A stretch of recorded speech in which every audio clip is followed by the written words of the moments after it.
Anda menyaksikan Kompas Bisnis Saudara bersama saya Yan Rahman. Kesepakatan dagang resiprokal alias Agreement of Reciprocal Tariff antara Indonesia dengan Amerika Serikat memuat poin bahwa platform digital asal Amerika Serikat tidak diwajibkan membayar kompensasi maupun lisensi kepada perusahaan pers tanah air. Sejumlah pihak khawatir ini akan berpotensi mereduksi nilai ekonomi dan kualitas jurnalistik nasional.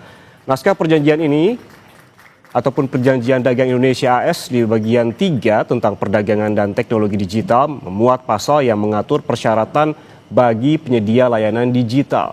Dalam pasal ini tertulis bahwa Indonesia tidak akan mewajibkan penyedia layanan digital AS untuk mendukung organisasi berita domestik melalui lisensi berbayar, berbagi data pengguna, dan model pembagian keuntungan. Berbagai pihak menilai kesepakatan dagang antara Indonesia dan AS yang melarang penerapan kewajiban kompensasi untuk perusahaan platform digital berpotensi memperlebar ketimpangan nilai ekonomi, khususnya antara platform global dan media nasional, sehingga mengancam kualitas jurnalistik nasional.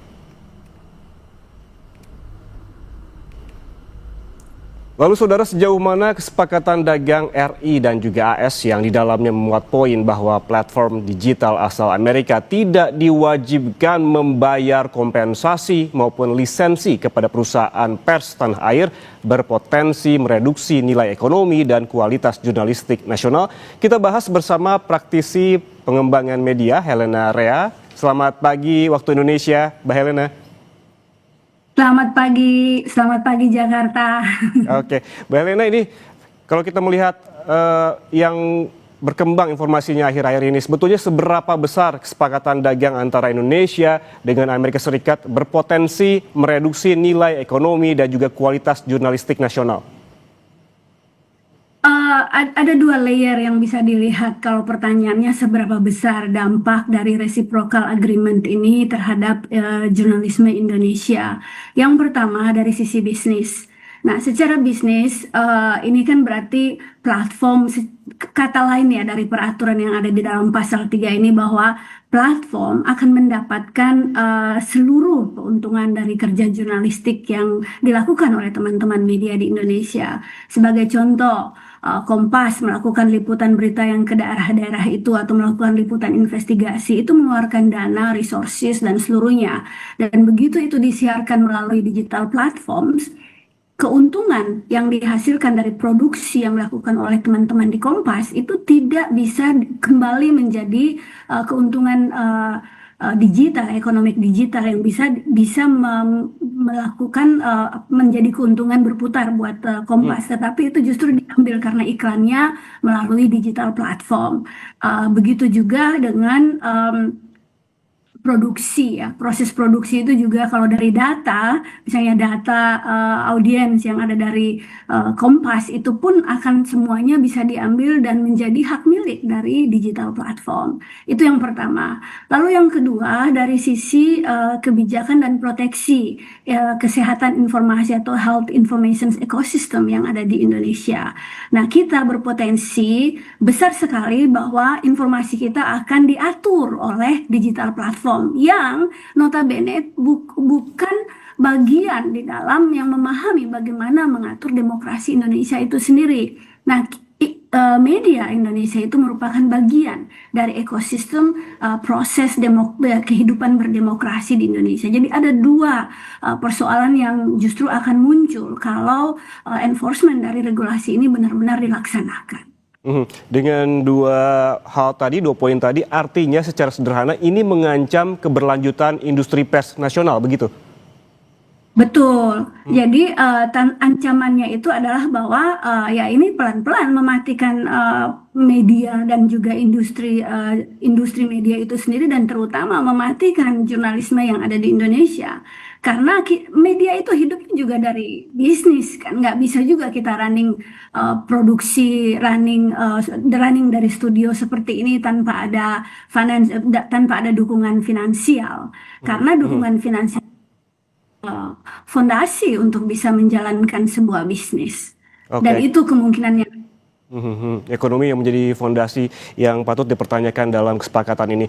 Dengan adanya kesepakatan dagang antara Indonesia dan juga Amerika Serikat, pasal 3 yang kita bicarakan soal perdagangan digital dan teknologi. Ya. Apakah artinya niat dan kemampuan negara untuk menopang pers nasional yang independen patut dipertanyakan, Mbak?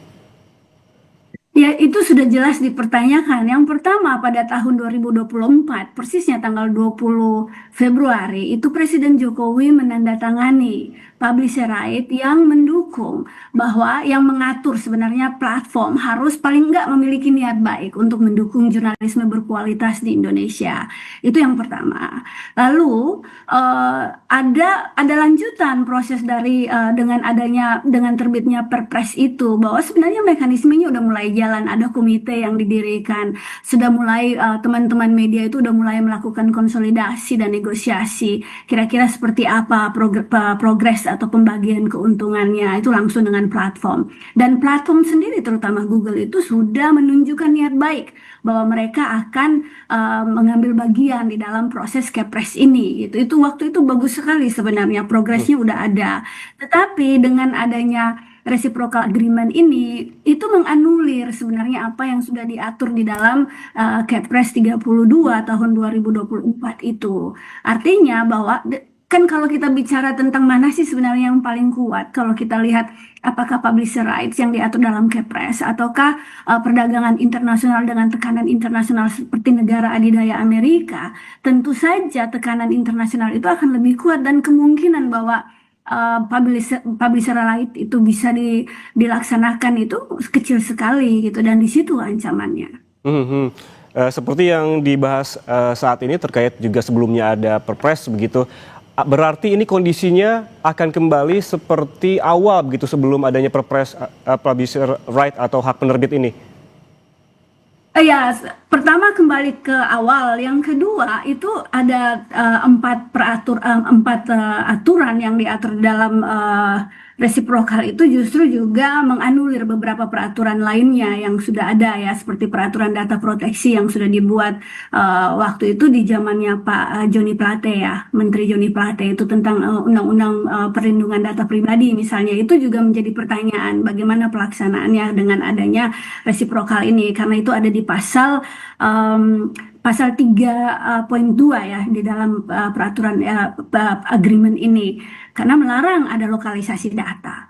Nah, sementara lokalisasi data ini justru menjadi currency dari digital economy. Jadi kalau misalnya datanya di Indonesia itu dilarang, bahwa kita boleh mengatur, kita punya datafikasi kita sendiri, itu kan aneh gitu loh. 285 juta data orang Indonesia itu dialirkan semuanya keluar, dibebaskan semuanya keluar, termasuk seluruh data yang menyangkut informasi-informasi penting ya tentang individu yang ada itu ya, perilaku kita, tentang apa yang kita sukai, tentang kesehatan, bahkan informasi kesehatan kita, pandangan politik kita, itu semua dikomodifikasi oleh platform dan menjadi sebuah nilai ekonomi buat mereka.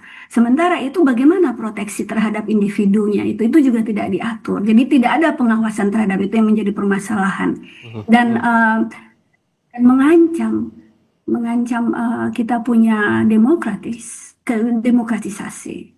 Oke, berarti memang proteksi secara pribadi juga patut dipertanyakan.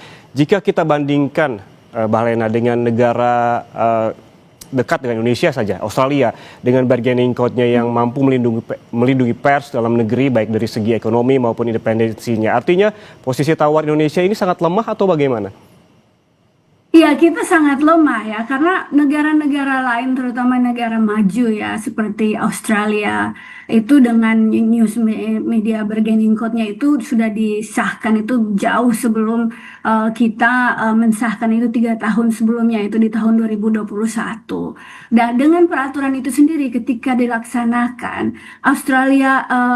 media Australia itu atau platform itu sudah membayar atau mendapatkan keuntungan hampir mungkin lebih dari 200 juta dolar Australia, yang dengan dana itu menguntungkan, menghidupkan kembali jurnalisme yang ada di Australia, terutama media-media yang mempunyai niche ya, seperti media berbahasa lokal atau media-media yang notabene bukan dimiliki oleh perusahaan-perusahaan besar ya, atau oleh yang tidak dimiliki oleh orang yang punya duit. Ini media komunitas misalnya, media yang berbahasa, media khusus untuk perempuan misalnya, atau media yang khusus mengatur, memberitakan informasi-informasi yang sifatnya niche, sifatnya lokal gitu.